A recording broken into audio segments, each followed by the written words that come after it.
Hello दोस्तों, राधे राधे। मैं माला प्रजापति अपने यूट्यूब चैनल पर सभी दर्शकों का स्वागत करती हूँ। मैं एक बहुत ही प्यारा, जिस समय नाखून काटते हैं मंडप में, उस समय का गीत गाने जा रही हूँ। अगर आप सभी को अच्छा लगे तो प्लीज़ लाइक करना, कमेंट करना और मेरे चैनल को सब्सक्राइब करना।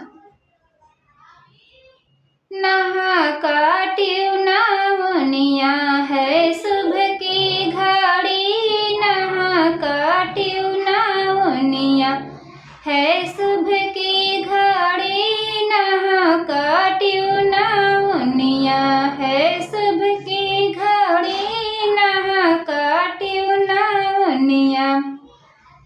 तुहका मैं देबे नान सोने के नहानी, तुहका मैं देबो नान सोने के नहानी, नौवा के देब मैं कंचन छड़ी, नहा काट्यू नावनिया है सुबह की घड़ी, नहा काट्यू नावनिया है सुबह की